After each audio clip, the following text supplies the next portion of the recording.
Pessoal, tudo bem? Vamos continuar lendo Os Segredos da Mente Milionária. Esse livro é do Ter Havieker e ele traz aqui os segredos que fazem com que uma mente seja milionária, outra mente seja pobre. Ele diz que tudo isso está ali, começa ali no nosso modelo de dinheiro, que está baseado nas nossas crenças, naquelas influências que a gente recebeu quando a gente estava aberto para receber as influências, assimilá-las, como a professora Lucilena conta a história do ovo do cuco, o passarinho que chega e põe o ovo, o cuco chega e põe o ovo dele no ninho do outro passarinho, porque ele não quer chocar, e o passarinho, quando nasce o cuco, ele acredita que é dele. É assim que ela diz que é como crenças, as crenças que a gente recebeu disseram pra gente que dinheiro era sujo, que dinheiro não cai do céu, que é mais fácil um camelo passar no buraco da agulha do que um rico entrar no céu. E a gente comprou essas ideias e isso formou o nosso modelo de dinheiro. E é isso que ele diz que faz com que a gente viva numa realidade em que a gente tenha sucesso financeiro, que depois vai passando para todos os outros setores, ou depois ou concomitantemente, ou não. Se a nossa mente ela é pobre, a gente não tem como viver no sucesso, especialmente no financeiro. E se ela é rica, a gente consegue fazer isso, porque ele deixou claro ali no vídeo anterior, por exemplo, que é porque a mentalidade rica ela foca na solução e a mentalidade pobre foca no problema. E o exercício que ele trouxe ali no fim desse arquivo de riqueza número 9, que a gente fez, terminou no vídeo anterior, foi para a gente exatamente estar mostrando para esse problema que ele é pequeno. E depois que a gente repete pequeno, pequeno, pequeno, quando ele vier, um grande problema vier nos perturbar, aí a gente diz, posso lidar com isso, sou maior do que qualquer problema. Porque ele diz que a mudança para ficar rico passa não só a gente mudar, para a gente mudar o nosso modelo ali de dinheiro, a gente tem que mudar, evoluir a nós mesmos. Ou seja, a nossa riqueza ela vai ser conquistada com a inspiração divina e não pela competição, aquela que só quer derrubar todos os outros da frente para conquistar riqueza financeira. E essa riqueza que a gente conquista aqui, como ele está explicando no livro, vai nos ajudar a ter abundância em todos os setores da nossa vida, porque ela começa melhorando a nós mesmos, ela começa nos ensinando a transformar, fazer a transformação de dentro para fora. E o último exercício que ele explicou ali no vídeo anterior foi: registre por escrito um problema que você tem, depois liste 10 medidas possíveis para resolvê-lo ou pelo menos para melhorar a situação. Assim, você deixará de pensar nesse obstáculo e começará a solucioná-lo. Além disso, se sentirá muito melhor. Então foi assim que terminou o vídeo anterior, que foi o arquivo de riqueza número 9, agora a gente passa para o 10º. Que começa assim: as pessoas ricas são excelentes recebedoras, as pessoas de mentalidade pobre são péssimas recebedoras. E eu vi ali um vídeo também do Dr. Laí Ribeiro, que ele fala ali da roda, da abundância, que ele diz que a pessoa tem que saber dar, assim como ela tem que saber receber. Não adianta só a gente saber, também nessas crenças que a gente foi recebendo, assim, que nos limitam, tá? Que a gente deve dar, a gente deve ser generoso, mas na hora de receber, a gente não aprendeu a receber. É isso também que os Abrahams falam ali no livro Peça Ser Atendido, que nós não recebemos aquilo que a gente pede para o universo, para Deus, simplesmente porque a gente não sabe receber. E aqui ele começa esse arquivo número 10 exatamente falando sobre isso. A mentalidade pobre é de pessoas péssimas recebedoras. Se eu tivesse que estabelecer a causa número 1 que impede muita gente de atingir o pleno potencial financeiro, ela seria a seguinte: não saber receber. A maioria das pessoas pede, pode ou não sabe dar, mas definitivamente não é boa em receber. E por causa disso, acaba não recebendo mesmo. Receber costuma ser um desafio por diversas razões. Primeiro, a pessoa não se sente digna ou merecedora. Essa síndrome permeia toda a nossa sociedade. Eu diria que mais de 90% dos indivíduos carregam o sentimento de não serem merecedores. De onde vem taxa tão baixa de autoestima? Da fonte de sempre, o nosso condicionamento. Na maior parte dos casos, isso é o resultado de ouvirmos 20 respostas não para cada sim. 10, você está fazendo errado. Para apenas 1, você está fazendo certo. E 5, você é um trouxa. Para cada, você é o máximo. Olha quanto é importante a forma como a gente diz as coisas, especialmente para as crianças, não é? Que é quando está como uma esponja ali mesmo que está assimilando tudo. Por que há tanta baixa autoestima e aquela coisa do não merecimento? Ele explicando aqui por que a gente está trazendo isso ali, bem de trás, bem de onde a gente se influenciou. Cada vez que a gente... 20 não para um sim. 10, você está fazendo errado, para apenas 1, você está fazendo certo. E 5, você é um trouxa, para cada 1, você é o máximo. Então, está totalmente discrepante essa matemática aqui, e por isso a gente acabou achando que não é merecedor. Baixa autoestima, então a gente não sabe receber. Bem explicado aqui. Por mais positivos que tenham sido os nossos pais ou responsáveis, em geral acabamos carregando o sentimento de não estarmos o tempo todo à altura dos elogios e das expectativas deles. Por isso, não nos consideramos merecedores. Além disso, a maioria de nós traz o fator punição gravado na mente. Essa regra não escrita diz que, quando fazemos algo errado, seremos punidos. Algumas pessoas são castigadas pelos pais, outras pelos professores. E em certos círculos religiosos, há quem seja ameaçado com a maior de todas as condenações: não ir para o céu. Na religião que eu nasci e fui criada, é isso que eu entendi, que me ensinaram. Vai haver o juízo final, e nesse juízo final, quem não for bonzinho mesmo, quem não estiver seguindo os dogmas aqui, não vai. Então, não vai nem se desaparecer, virar fumaça, não. Vai ficar sofrendo eternamente no inferno, que é uma punição mais forte do que essa. Você viver sob essa ameaça, meu Deus, aí eu não mereço mesmo, eu tenho que ser...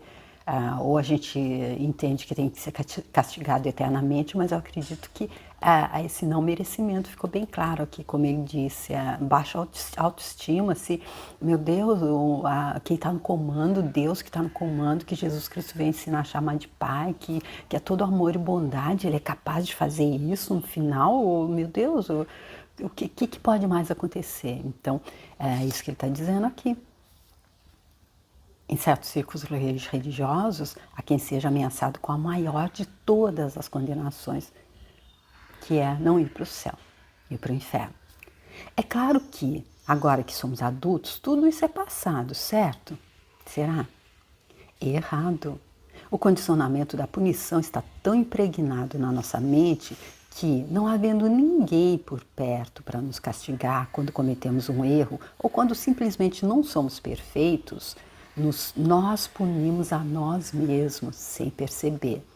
Na nossa infância, esse castigo talvez tenha vindo na clássica maneira: você se comportou mal, por isso não vai ganhar chocolate. Hoje, porém, poderia assumir a forma: você se comportou mal, por isso não vai ganhar dinheiro.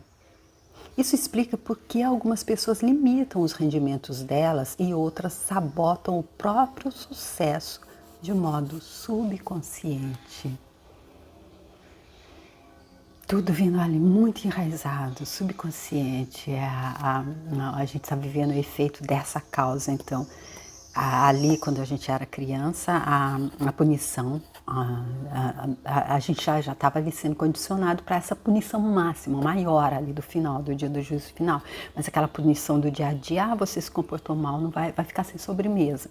E agora, a gente, então, nós mesmos, nós somos, quando não tem mais ninguém agora para nos punir, nós nos punimos a nós mesmos sem perceber, inconscientemente. Você se comportou mal, então, ali no juízo final você não vai ser salvo mesmo, então agora você não vai ganhar dinheiro. Já começa a sofrer desde já, inconscientemente. Super interessante isso. Aí por isso a gente sabota o próprio sucesso de modo subconsciente. Não admira que as pessoas tenham dificuldade em receber. Basta um pequeno erro para que se sintam condenadas a carregar o ônus da miséria e da pobreza pelo resto da vida. Isso está meio exagerado, você deve estar pensando. E desde quando a mente tem lógica e compaixão? Então ele está dizendo, a gente deve estar pensando que isso que ele está dizendo aqui é meio exagerado, não é assim. Mas aí ele pergunta, e desde quando a mente tem lógica e compaixão? Repito, a mente condicionada é uma pasta de arquivos cheia de programações passadas, significados inventados e histórias de dramas e desastres. Fazer sentido não é o forte dessa mente. Então, ele dizendo que se a gente está pensando aqui, isso está meio exagerado, você está exagerando, ele está dizendo não, a mente é simplesmente, ela simplesmente age da forma como ela foi programada. Ela não está ali, ela não vai buscar ter lógica e compaixão, nem fazer sentido. Ela está condicionada a uma pasta de arquivos cheia de programações passadas, que é o que está fazendo a nossa realidade. Nos seminários, costumo ensinar algo que talvez o faça se sentir melhor. No fim das contas, não importa se você se sente merecedor ou não, pois poderá enriquecer de qualquer forma. Muitas pessoas ricas não se consideram altamente merecedoras. Na verdade, essa costuma ser uma das maiores motivações para alguém fazer fortuna. Provar o próprio valor a si mesmo e aos outros. Então, aqui ele mostrando que isso pode também funcionar na contrapartida. Se a gente acha realmente que a gente não tem valor, aquela baixíssima autoestima, a gente pode usar isso também como uma alavanca para não vou provar para todo mundo que tem. Mas a ideia de que o mérito próprio é indispensável para a construção do patrimônio líquido não tem necessariamente fundamento na vida real.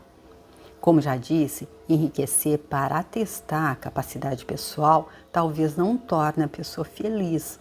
Portanto, é melhor conquistar a riqueza por outros motivos. O essencial é perceber que o sentimento de não ser merecedor não impede ninguém de ser bem-sucedido do ponto de vista estritamente financeiro. Pode até ser um ativo motivacional. Então, aqui ele deixando claro que se a gente está pensando, não, meu Deus, como eu vou mudar essa chave, passar a me sentir merecedor? Então ele diz, não, isso não impede ninguém, ele pode servir como alavanca, como ele já disse ali no parágrafo anterior. Pode ser, do ponto de vista estritamente financeiro, pode ser um ativo motivacional. Isso pode nos motivar a mostrar, a provar para nós mesmos e para os outros que a gente é capaz. Dito isso, quero que você entenda de forma bem clara o que eu vou afirmar agora. Este pode ser um dos momentos mais importantes da sua vida. Preparado? Então vai lá. Uau, o que será que ele vai dizer agora?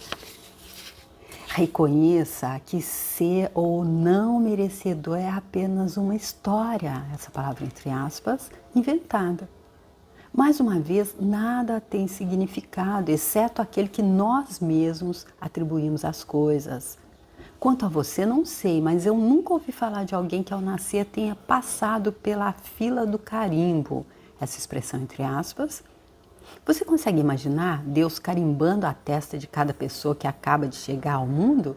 Merecedor, não merecedor, merecedor, não merecedor. Ai, definitivamente não merecedor.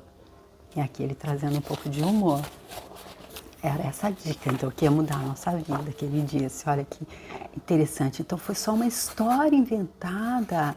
Porque se nós todos somos animados pela centelha divina, como é que pode ser Deus experienciando através de cada um, de cada coisa, de cada objeto animado ou inanimado e da gente? Então, como é que ele próprio ia se colocar na testa ali, merecedor, não merecedor? Ah, esse então, não merecedor. Não, é uma história inventada. Todos somos merecedores. Acredito que seja esse o resumo. E aí ele diz, Sinto muito, não acredito que as coisas aconteçam assim. Ninguém lhe impõe esse rótulo. É você mesmo quem faz isso, quem inventa isso e quem decide isso. Você e só você determina se é ou não merecedor. É um ponto de vista exclusivamente seu. Se você diz que é merecedor, então é. Se diz que não é, então não é. Em qualquer hipótese, você viverá a sua própria história. É simples assim. Se você acha que é, você é. Se você acha que não é, não é. E vai viver o que se determinou. Ninguém carimbou, foi uma história inventada. Porque quem teria que estar ali separando o joio do trigo seria Deus, porque a criação é toda dele. E ele não carimbou a testa de ninguém, concordo absolutamente com ele aqui. É a opinião dele e eu compro, concordo. Deus não carimbou ninguém não merecedor. Todos têm a mesma capacidade, todos têm as mesmas oportunidades. Só nós mesmos é que nos auto-sabotamos, é que nos limitamos. Então, se a gente acha que a gente é merecedor, a gente é. Se a gente acha que a gente não é merecedor, a gente não é e a gente vive a vida sem receber, sem saber receber. É simples assim. E o princípio de riqueza dessa parte, se você diz que é merecedor, então é. Se diz que não é, então não é. Em qualquer hipótese, você viverá a sua própria história. É simples assim. Vale a pena repetir. Mas por que as pessoas fazem isso com elas próprias? Por que inventam a história de que não são merecedoras? Por que isso é da natureza humana? Desculpe, essa última frase não é pergunta. Ele faz as duas perguntas e responde, porque isso é da natureza humana. Você já percebeu que um cão não se preocupa com essas coisas? Consegue imaginar um cachorro dizendo, não vou enterrar esse osso para o dia em que tiver fome porque não mereço? Interessante. O cachorro não está pensando se ele merece ou não. Então isso é próprio da natureza humana. Criaturas pouco inteligentes como essa nunca fariam isso com elas próprias. Somente nós, os seres mais evoluídos do planeta, conseguimos nos limitar dessa maneira. Incrível, né? Então aqueles os irracionais não fazem isso, porque eles confiam, porque eles se deixam. E a gente, como a gente começa ali a misturar toda a nossa parte, deixando o nosso ego ali no comando e colocando a centelha divina de lado, então a gente se limita. Então a gente se coloca ali na própria testa, não merecedor, e a gente vive uma vida de falta de escassez, que a gente não sabe receber. Por quê? Porque a gente não merece.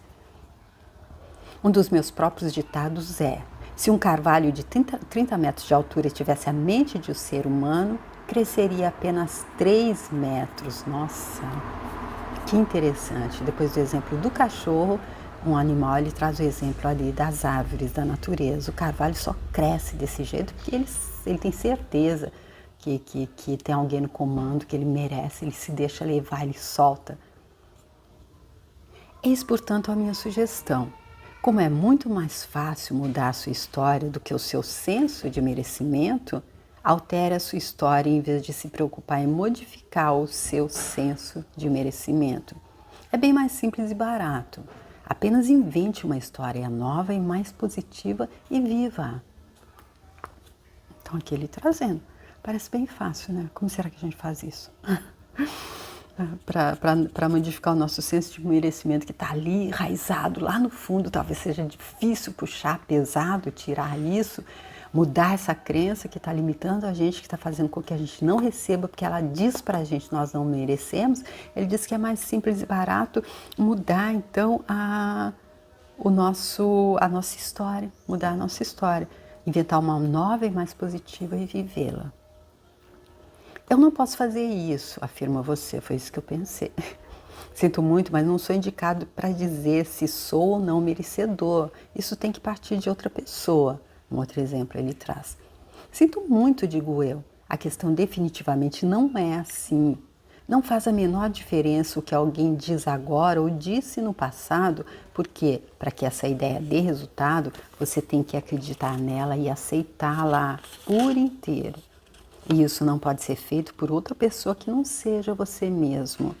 No entanto, apenas para fazê-lo se sentir melhor, vamos jogar o jogo a partir desse momento. eu o declaro merecedor pelo resto da vida. Então, aqui ele trazendo. Algumas pessoas vão dizer, como que eu vou fazer isso, me sentir merecedor? Se foi alguém, já estou pondo a culpa em alguém. Lá fora que diz que eu não sou merecedor. Então, ele diz não. A pessoa diz que te passou coisas, te disse coisas que fez com que você pensasse que não era merecedor e você assimilou isso. Só você, então, pode mudar. Mas aí ele diz, já que você está dizendo isso, então vamos jogar o jogo. Eu declaro que você é merecedor pelo resto da sua vida. Pronto. Quebrou a maldição. Ele acabou de quebrar a maldição. Nós agora, todos que estamos lendo esse livro, somos merecedores pelo resto da vida. Agora a gente pode passar a saber, a receber. A gente pode passar a receber porque a gente aprendeu a receber, porque a gente sabe que a gente é merecedor. Então, esse princípio de riqueza dele aqui é: se um carvalho de 30 metros de altura tivesse a mente de um ser humano, cresceria apenas 3 metros. Vamos ficar aqui, então, com essa que é uma das filosofias ali dele, uma das coisas que ele traz, uma frase que ele traz ali bem forte, que nós somos nós, os seres humanos, que nos limitamos. Aqueles outros que não são racionais conseguem fluir com a vida, e aí ele já diz que o cachorro não pensa, que ele não merece, então por isso ele não vai enterrar o osso para quando ele quiser comer, e o carvalho, que se tivesse a nossa mente, ele não cresceria 30 metros, cresceria apenas 3 metros. Vamos refletir sobre isso? E no próximo vídeo a gente continua então, tá? Eu espero que você esteja gostando da leitura, que esteja fluida, que esteja gostando também das opiniões que eu dou, dos meus comentários. Se estiver gostando e se você quiser me mandar uma mensagem, curtir o vídeo, compartilhar, eu te agradeço muito. E dá uma entrada lá no meu canal que tem outros livros, e você querendo, estando lá, se inscrever também. Muito obrigada. Tchau!